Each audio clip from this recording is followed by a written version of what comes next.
Commander Sarah Chen had expected the Galactic Peace Summit to be a disaster.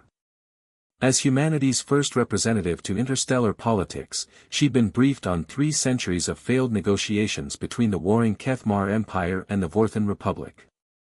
Both sides brought their finest military strategists, their most cunning diplomats, their deadliest weapons specialists. Sarah brought a thermos of coffee and a notebook. The summit was held on Neutral Nexus Station, where the 2 fleets faced each other across the void like metallic storm clouds ready to unleash devastation.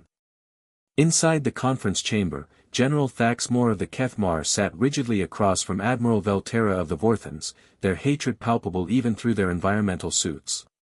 "The terms are simple," growled Thaxmore, his 4 arms gesturing aggressively. "Surrender the disputed sectors, and we might let your colonies survive." Counter-proposal, Admiral Velterra's tentacles writhed with fury. "Remove your fleets from our space, or we'll demonstrate why our plasma torpedoes are feared across 17 systems." Sarah sipped her coffee and made a note. Both sides turned to glare at the small human who'd somehow earned a seat at this table. "Sorry," she said mildly. "Don't mind me. Please, continue threatening each other. It's very productive." The negotiations devolved into the usual pattern: threats, counter-threats, displays of military might, and increasingly creative descriptions of orbital bombardment techniques. After 6 hours, both sides were screaming about honor and glory while their fleets powered up weapons systems. Finally, Sarah stood up. "Quick question," she interrupted.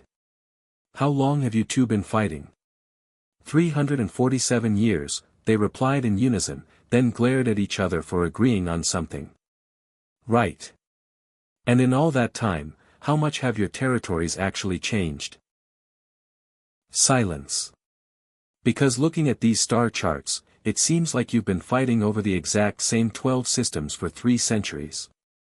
Neither of you has gained or lost significant ground. You've just been bombing each other's infrastructure and replacing it. Over and over." Admiral Velterra's tentacles twitched. "War requires sacrifice. Does it though?" Sarah opened her notebook. "Let's do some math. General Thaxmore, how much does your empire spend annually on this war?" "That's classified." "Roughly 40% of your GDP. Admiral Velterra, similar number for the Republic, right? So together, you're spending about 60 trillion credits per year to accomplish nothing. You're not winning. You're not losing. You're just spending obscene amounts of money to turn perfectly good planets into rubble, then spending more money to rebuild them so you can blow them up again." The room fell silent except for the hum of life support systems. Sarah continued. "Now, what if I told you that those disputed sectors contain enough rare minerals to make both your civilizations wealthy beyond imagination, if you stop turning the mining equipment into scrap metal every few months?" She pulled out a data pad. "I took the liberty of running some projections. If you stopped fighting and started cooperating, you'd both triple your current GDP within a decade. Joint mining operations, shared technology, combined defense against external threats. Impossible." General Thaxmore slammed his fist on the table. "The Kethmar don't cooperate with." "With who?" "Your neighbors. The people who apparently share your exact same military capabilities and strategic thinking. You've been mirror matching each other." Found herself with 17 job offers from various military commands, all desperate to understand her revolutionary approach to conflict resolution. She turned them all down and opened a consulting firm.